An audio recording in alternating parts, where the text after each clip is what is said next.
Hello, Amamra. These are a few adjectives you need to insert into your assignment. So it's nervously, confidently, anxiously, happily, deliberately, thoughtfully, bravely, easily, hopelessly, furiously, miserably, knowingly, powerfully, reluctantly, successfully, suspiciously, tremendously, triumphantly, patiently, wearily. Hello, Amamra. These are a few adjectives you need to insert into your assignment. So it's nervously, confidently, anxiously, happily, deliberately, thoughtfully, bravely, easily, hopelessly, furiously, miserably, knowingly, powerfully, reluctantly, successfully, suspiciously, tremendously, triumphantly, patiently, wearily.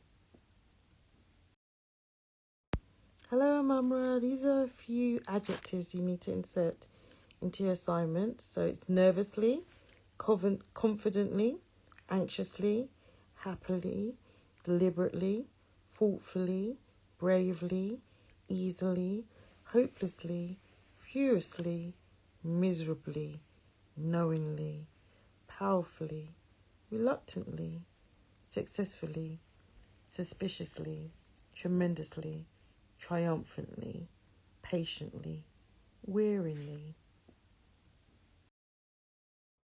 Hello, Amamra. These are a few adjectives you need to insert into your assignment. So it's nervously, confidently, anxiously, happily, deliberately, thoughtfully, bravely, easily, hopelessly, furiously, miserably, knowingly, powerfully, reluctantly, successfully, suspiciously, tremendously, triumphantly, patiently, wearily.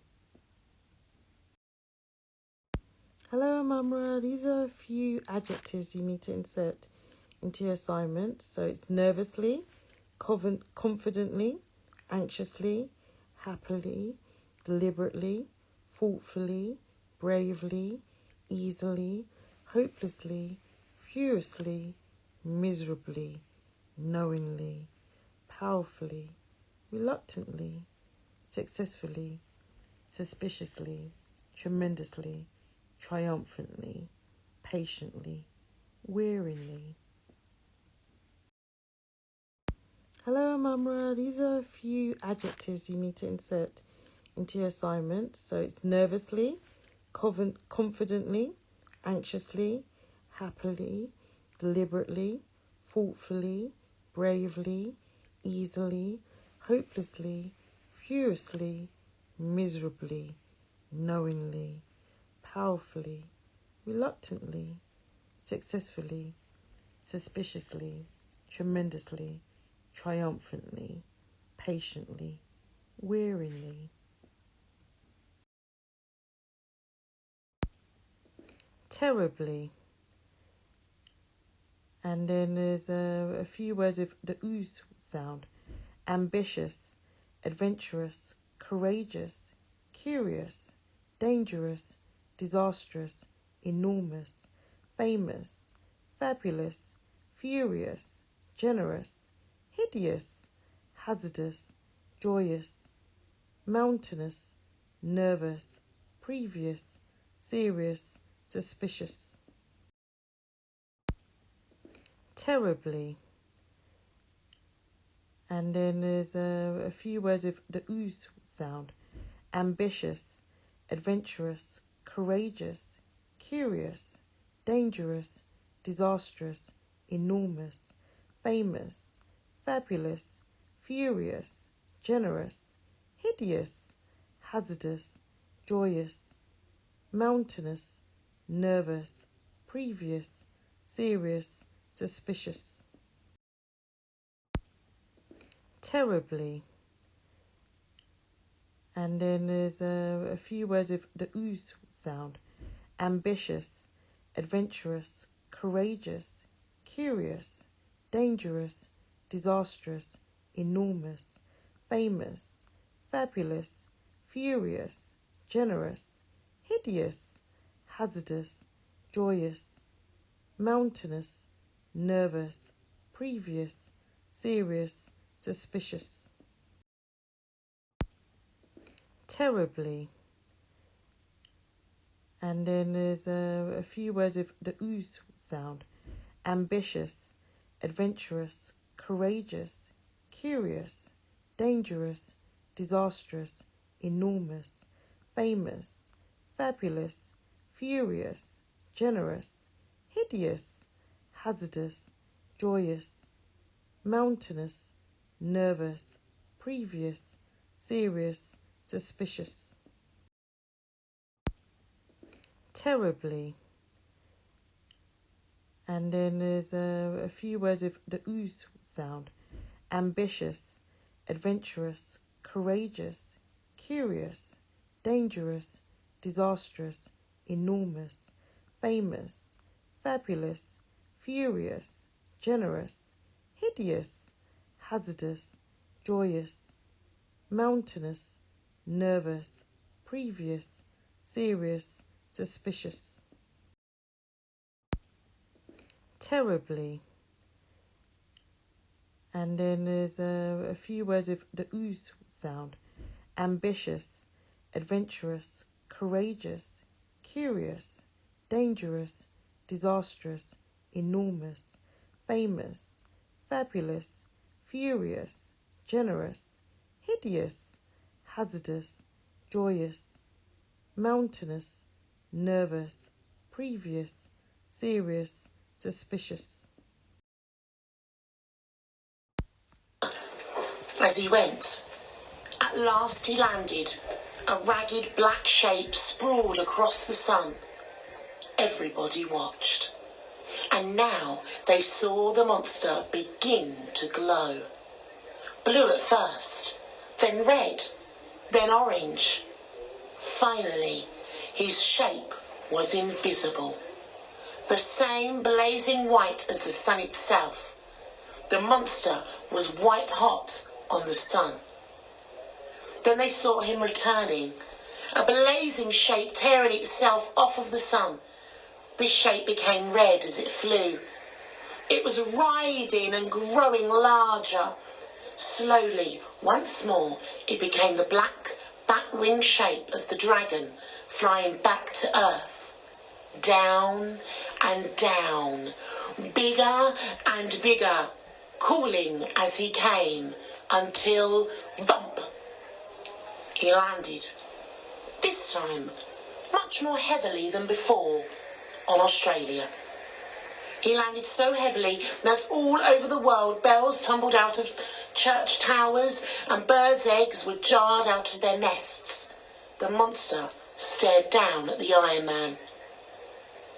But it was hardly the same monster.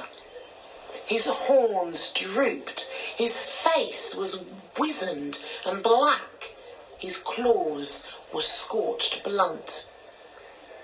His crest flopped over limply, and great ragged holes were burned in his wings.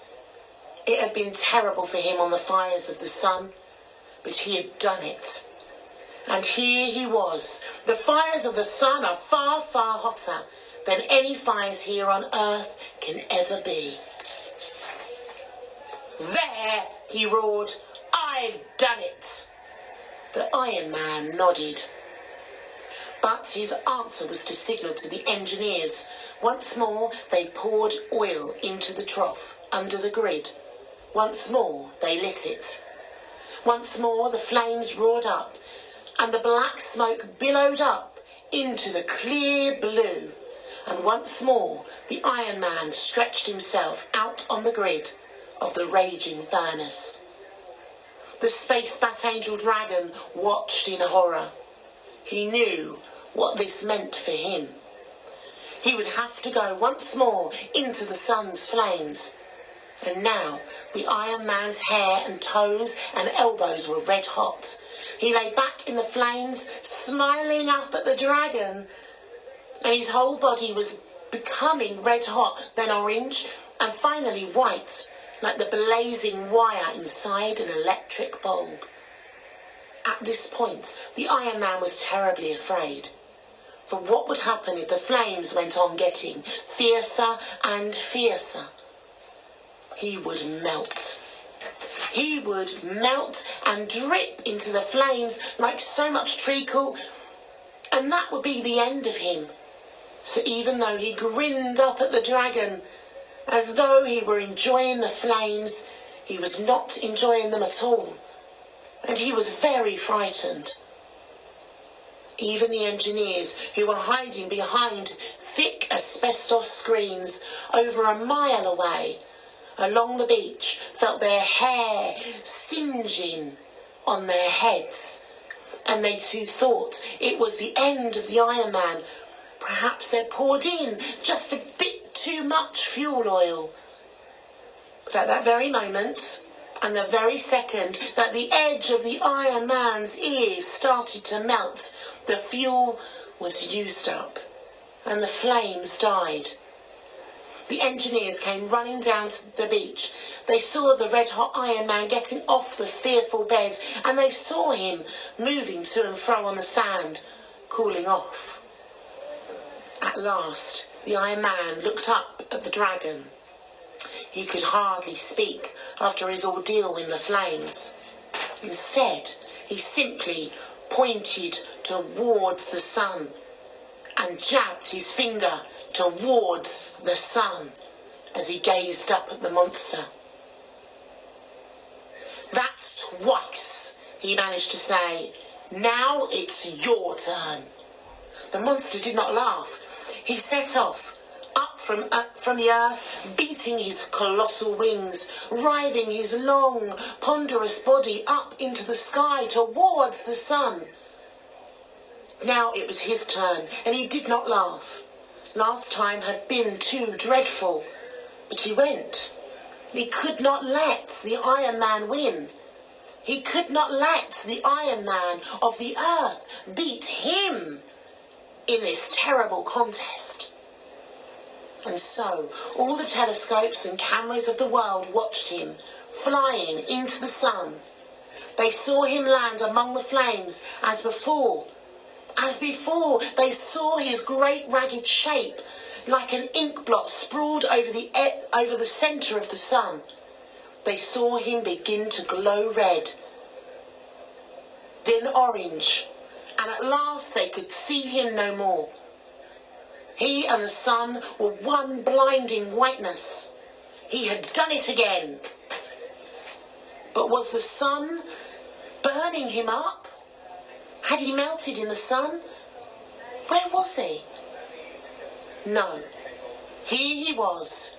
Here he came. Slowly, slowly down through space, much more slowly than before.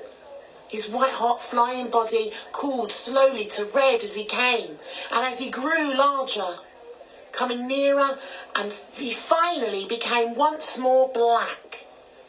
And the great black shape flagged its way down through space until, bump! Heavier than ever, he landed on Australia. This time the bump was so heavy, it knocked down certain skyscrapers, sent tidal waves sweeping into harbours, and threw herds of cattle on their backs, all over the world. Anybody who happened to be riding a bicycle at that moment instantly fell off. The Space Bat Angel Dragon landed so ponderously because he was exhausted. And now he was a very changed monster. The fires of the sun had worked on him in a way that was awful to see. His wings were only rags of what they'd been before. His skin was crisped, and all his fatness had been changed by the fires of the sun into precious stones, jewels, emeralds, rubies, turquoises. and substances that had never been found on Earth. And when he landed with a jolt, these loads of precious gems burst through the holes scorched in his skin and scattered down onto the Australian desert beneath. But the Iron Man could not allow himself to pity the space Bat Angel Dragon. He signalled to the engineers.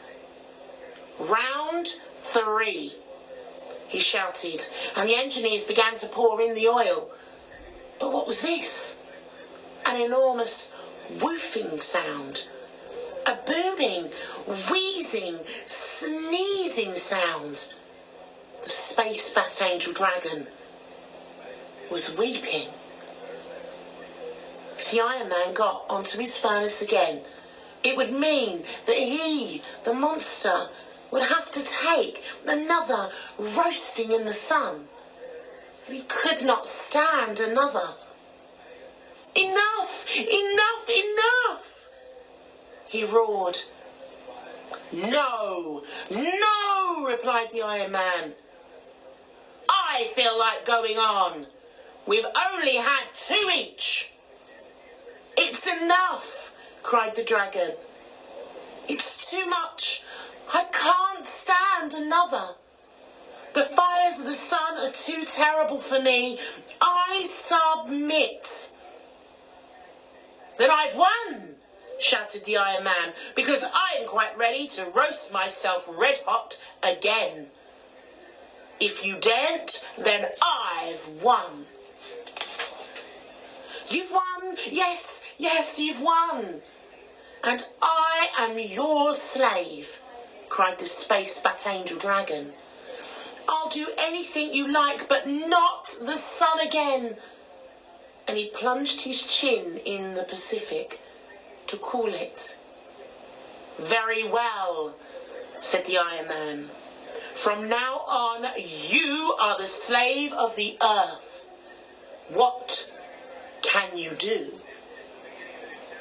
"Alas," said the space Bat Angel Dragon, "I am useless, utterly useless.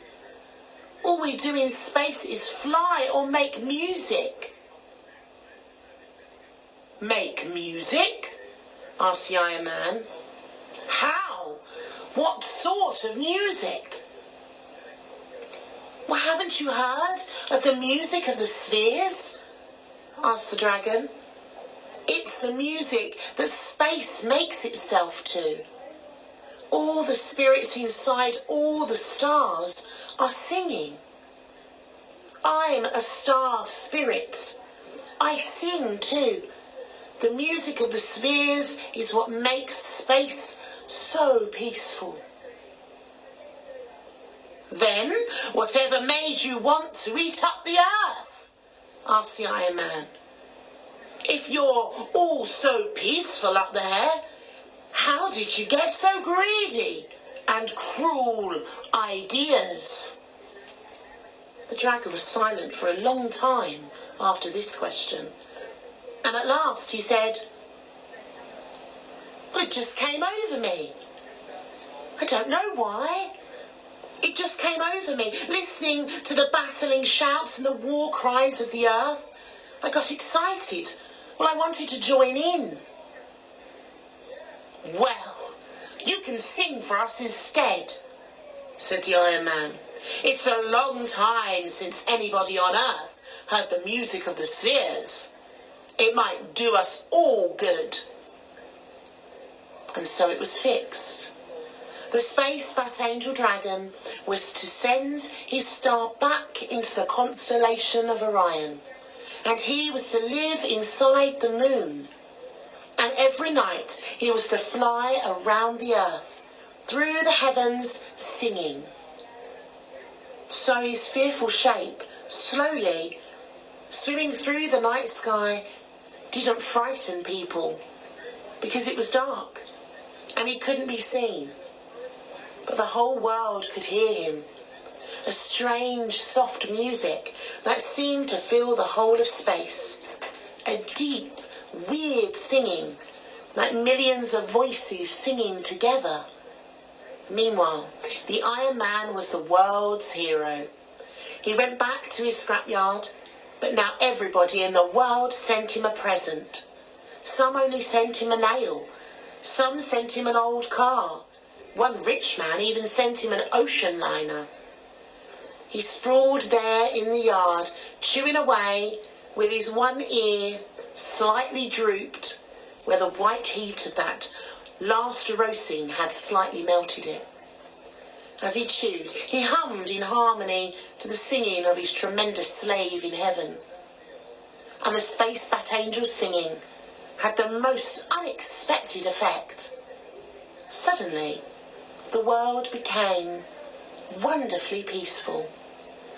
The singing got inside everybody and made them as peaceful as the starry space and blissfully above all their earlier little squabbles. The strange, soft, eerie space music began to alter all the people of the world. They stopped making weapons. The countries began to think how they could live pleasantly alongside each other, rather than how to get rid of each other. All they wanted to do was to have peace, to enjoy this strange, wild, blissful music from the giant singer in space. And our final picture, which I don't know if you'll see, but it's a city landscape with a night sky and the moon high above, and this dark shadow swooping through the sky. And that's the end of The Iron Man by Ted Hughes. And what a beautiful ending. How everybody managed to live peacefully and in